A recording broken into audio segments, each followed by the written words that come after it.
मेरे प्यारे विद्यार्थियों, हमें सभी विषयों की जो 2 एड ग्रेड अभ्यास पुस्तिकाएं दी गई हैं, ये जो एड ग्रेड अभ्यास पुस्तिकाएं हैं ये हमें सभी विषयों की 2 दी गई हैं और हमें इनको घर से भर करके 15 जनवरी से 6 फरवरी तक हमें घर से इनको भरना है और फिर इसके बाद भर करके हमें स्कूल में 6 फरवरी के बाद जमा कर देना है, जिससे हमारे क्लास टीचर इसको चेक करेंगे और इसमें नंबर भी देंगे। तो ये जो एड ग्रेड अभ्यास पुस्तिका है इसे हमें भरना है, ये हमें सभी विषयों की दी गई हैं। तो इसमें देखिए आज हम इसको दिखा रहे हैं, जो ये विज्ञान, गणित और सामाजिक विज्ञान, ये 3 विषयों की एक हमें मिली हुई है। तो ये जो विज्ञान और गणित सामाजिक विज्ञान हैं, ये 3 विषय भी मेंस कम मेरिट परीक्षा में भी ये पूछे जाते हैं। मेंस कम मेरिट परीक्षा, तो ये क्या होती है मेंस कम मेरिट परीक्षा? इसकी मैंने वीडियो बना करके डाल दी है और इसका नोटिफिकेशन आया था, वह भी मैंने डाल दिया है कि इसके फॉर्म कब भरे जाते हैं, इसकी अंतिम तारीख क्या है, कैसे फॉर्म भरेंगे, इसकी तैयारी कैसे करते हैं, इसकी मैंने एक वीडियो बना के डाली है, उसे आप देख लीजिए। इसमें होता क्या है, इसमें जो हमारी राज्य शासन रहती है यह हमें हर वर्ष 12,000 रुपया स्कॉलरशिप देती है। कितनी? 12,000, यानी 1,000 रुपया महीना। जो बच्चे इसमें निकल जाते हैं उनको 1,000 रुपया हर महीना उनके खाते में जमा होता जाता है। तो यह परीक्षा हमें निश्चित ही देनी है, इसकी मैंने वीडियो बना के डाल दी है। आप उसको YouTube इसी चैनल पर देख लीजिए और उसको समझ लीजिए। नहीं समझ में आता तो कमेंट्स करके मुझे बताइएगा, मैं आपको समझा दूंगा। पूरी वीडियो A to Z इसकी तैयारी से लेकर की वह भी मैंने डाली है और इसकी बना के आगे डालूंगा। यदि आपने अभी तक चैनल को सब्सक्राइब नहीं किया है तो चैनल को सब्सक्राइब करिएगा, जिससे कि मेरी आगे की वीडियो आपको मिल सकेंगी, क्योंकि हमें मेंस का मेरिट की भी तैयारी करना है और जो हमारे ये सभी पार्ट दिए गए हैं हमें इनको भरना है। तो आज हम विज्ञान की जो हमारी एड ग्रेड अभ्यास पुस्तिका है इसके हम पार्ट को भरते हैं। देखिए, इसे आगे देखते हैं। तो ये देखिए, आज हम देखते हैं पार्ट 3 को, संश्लेषित रेशे और प्लास्टिक। इसके पहले हमने पार्ट 1 पार्ट 2 की वीडियो भी बना के डाल दी है इसी चैनल पर, आप उसको देख करके इसको भर लीजिए। तो ये देखिए, इसमें है पहला प्रश्न, ये दिया गया है कि अति लघुत्तरीय प्रश्न, प्रश्न क्रमांक 1, इसको पढ़िए। ये दिया है कि नायलॉन किस गुण के कारण इसका उपयोग कपड़ों के निर्माण में होता है। नायलॉन के कपड़े बनते हैं, तो ये नायलॉन सूती कपड़ों में विकिरण सुरक्षा और एंटी स्टिक के फायदे हैं, इसलिए नायलॉन का उपयोग कपड़ों के निर्माण में किया जाता है।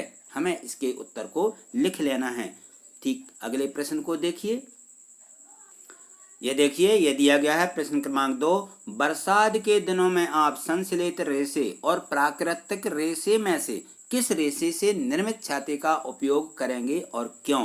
तो इसका उत्तर है कि संश्लेषित रेशे का उपयोग करेंगे, क्योंकि इनको कृत्रिम रूप से मानव की आवश्यकता अनुसार तैयार किया जाता है, जिससे हमें पानी नहीं लगता। ठीक, अगले प्रश्न को देखिए। तो इसे प्रश्न क्रमांक 3 को देखिए। खाद्य पदार्थों का संचयन करने हेतु प्लास्टिक पात्रों के उपयोग के 3 प्रमुख लाभ लिखिए। जो हमारे प्लास्टिक के पात्र रहते हैं उनका उपयोग, खाद्य पदार्थों का चयन करने हेतु प्लास्टिक पात्रों के उपयोग के लाभ और निम्नलिखित हैं। तो यह देखिए, यह स्थायी होता है और यह हल्का होता है, वजन नहीं रहता इसमें, यह मजबूत होता है, इसलिए हम इसका उपयोग यानी हम अपने जो बर्तन हैं उनके बनाने में हम इसका उपयोग करते हैं। ठीक, इस प्रश्न को लिख लीजिए। अगले प्रश्न को देखिए। प्रश्न क्रमांक 4, ये दिया गया है कि क्या कारण है कि आग बुझाने वाले कर्मचारियों के कपड़ों पर आग बुझाते समय आग नहीं लगती है? तो इसका उत्तर देखिए, आग नहीं लगती है। अग्निशामक नोमेक्स या क्योलर से बने सूट पहनते हैं। ये दोनों आग प्रतिरोधी सामग्री है जो अग्निशामक को आग पकड़ने या पारा में आग लगने पर जलने से बचाने में मदद करती है। ठीक, अगले प्रश्न को देखें। प्रश्न क्रमांक 5 दिया है कि तालिका में रेशे से निर्मित कुछ वस्तुएं दी गई हैं, जिन्हें प्राकृतिक और कृत्रिम रेशों से निर्मित वस्तुओं में विभाजित करना, अलग अलग बताना कि प्राकृतिक कौन है और कृत्रिम रेशे कौन से हैं। यहाँ देखिए, ये तालिका बनी हुई है, तो इसमें वस्तु का नाम, यहाँ रेशे का प्रकार है कि कृत्रिम है कि प्राकृतिक है। तो ऊनी बैटर, जो हमारी स्वेटर रहती है, ऊनी स्वेटर, यह प्राकृतिक रेशों से बनी होती है। दांत साफ करने का ब्रश, ये कृत्रिम रेशे हैं। रेशमी साड़ियाँ ये प्राकृतिक रेशे हैं, और टेरेलिन की शर्टें ये कृत्रिम रेशे हैं। सूती कुर्ता ये प्राकृतिक रेशे हैं, और पीटी से बनी बोतलें ये भी हमारी कृत्रिम रेशे हैं। इनको लिख लीजिए। अगला प्रश्न देखें। ये देखिए प्रश्न क्रमांक 6, कचरे के ढेर से गाय व अन्य जानवर खाद्य अवशिष्ट के साथ साथ पॉलीथीन के थैले व खाद्य पदार्थों के रैपर भी निगल लेते हैं। इससे उनको क्या नुकसान हो सकता है? जो गायें रहती हैं, हमारे जो जानवर हैं, यह कचरे के ढेरों से पॉलीथीन जो रहती है ना, उसमें कुछ खाने वाली वस्तु रहती है तो खा जाती हैं। इससे क्या नुकसान होता है? तो इससे, क्योंकि पॉलीथीन एक अजैविक निम्नीकरण वस्तु होती है, ये निम्नीकरण होता है इसका, जिसका अपघटन नहीं होता है। ऐसे में गाय या फिर अन्य जानवर जो पॉलीथीन निगल लेते हैं उनकी मौत हो जाती है। तो ये जो है अपघटन होता है, यानी ये अपचक रहता है, ये पचती नहीं हैं, तो इनसे नुकसान होती है और उनकी मृत्यु भी हो सकती है। ठीक, अगले प्रश्न को देखिए। प्रश्न क्रमांक 7 देखिए।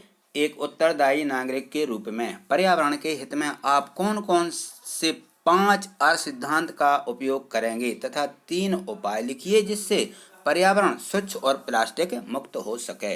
तो हमने ये लिखे हैं, आप भी इन्हीं को लिख लीजिए। सूती कपड़े का या कागज से बना झोला इस्तेमाल करना। नंबर 2, रोजाना फर्श साफ करने के बाद पोंछे का पानी यानी फिनाइल रहित गमलों व पौधों में डालें। नंबर 3, दाल सब्जी चावल धोने के बाद इकट्ठा पानी गमलों व क्यारियों में डालें। इनसे उन छोटे छोटे पौधों को लाभ होता है। अगले प्रश्न को देखिए। यह दिया गया है प्रश्न क्रमांक 8, थर्मोप्लास्टिक और थर्मोसेंटिंग प्लास्टिक में उदाहरण सहित अंतर बताइए। इन दोनों में हमें अंतर लिखना है। तो थर्मोप्लास्टिक को अतिरिक्त पॉलीमराइजेशन नामक प्रतिक्रिया द्वारा संश्लेषित किया जाता है।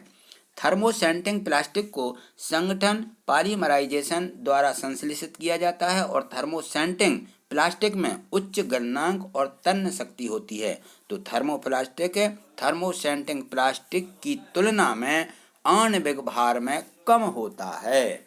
ठीक, अगला प्रश्न देखिए।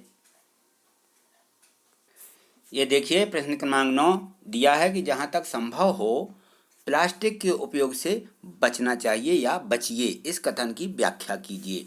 तो हमने इसका उत्तर लिखा है कि प्लास्टिक प्रदूषण हमारे पर्यावरण को काफ़ी तेजी से नुकसान पहुंचा रहा है। प्लास्टिक पदार्थों से उत्पन्न कचरे का निरस्तीकरण काफ़ी कठिन होता है, और पृथ्वी पर प्रदूषण में भी इसके काफ़ी अहम योगदान है, जिससे यह एक श्रैविक, क्या ये श्रैविक लिखा हुआ है, श्रैविक चिंता का विषय बन गया है। प्लास्टिक बैगों, बर्तनों, फर्नीचर के बढ़ते इस्तेमाल, इनकी वजह से क्या हो गया है, प्लास्टिक के कचरे में काफ़ी वृद्धि हुई है, जिससे प्लास्टिक प्रदूषण जैसे भीषण समस्या उत्पन्न हो गई है। यह वह समय है जब हमें इस समस्या पर गंभीरतापूर्वक विचार करना चाहिए। इसके समाधान के लिए हमें प्रयास शुरू कर देने होंगे। ठीक, अगला प्रश्न देखिए, इसको लिख लीजिए।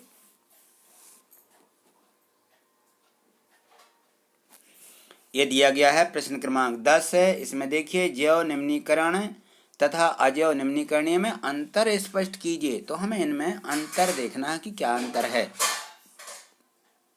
तो इसका उत्तर है, जब निम्नीकरणीय पदार्थ को प्राकृतिक प्रक्रिया जैसे जीवाणु की क्रिया द्वारा अपघटित हो जाता है, जैव निम्नीकरणीय कहलाता है। जैसे कागज, सूती कपड़ा, ऊनी वस्त्र अजैव अनिम्नीकरणीय पदार्थ हैं, प्राकृतिक प्रक्रियाओं द्वारा सरलता से संगठित नहीं होता है और जैव अनिम्नीकरण कहलाते हैं। जैसे प्लास्टिक की थैलियाँ, टिन, ये अनिम्नीकरण घटक होते हैं।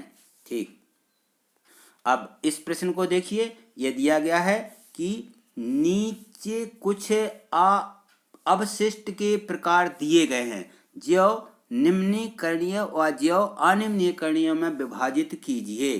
तो यहाँ हमने अपशिष्ट के प्रकार लिख दिए हैं, और यहाँ देखिए दिए गई है पूरी तालिका पदार्थ की, प्राकृतिक, जैव निम्नीकरणीय, जैव अनिम्नीकरणीय। तो इसमें ऊनी स्वेटर जो रहती है ये जैव निम्नीकरणीय होती है। दांत साफ करने का ब्रश अजैव निम्नीकरणीय होता है। रेशमी साड़ी ये जैव निम्नीकरणीय होती है। टेरालिन की शर्ट ये जैव निम्न करणीय होती है, सूती कुर्ता ये भी जैव निम्न करणीय होती है, और पीटी से बनी बोतलें ये अजैव निम्न करणीय होती हैं। ये हमें लिख लेना है। यदि आपने इन सभी प्रश्नों को समझा है, लिख लिया है, अच्छे से लिख लीजिए। अगली वीडियो के माध्यम से हम अगले पाठों को फिर देखेंगे, समझेंगे। यदि आपने अभी तक चैनल को सब्सक्राइब नहीं किया है तो चैनल को सब्सक्राइब करके रखिए, जिससे अगली वीडियो आपको यूट्यूब चैनल पर सबसे पहले मिल सकें। तो ये जो नीचे देखिए जो सब्सक्राइब इसी प्रकार से रेड से लिखा हुआ है, उसको क्लिक कर दीजिए तो चैनल सब्सक्राइब हो जाएगा। तो मेरी सभी वीडियो आपको यूट्यूब चैनल पर मिलेंगी। थैंक यू, धन्यवाद।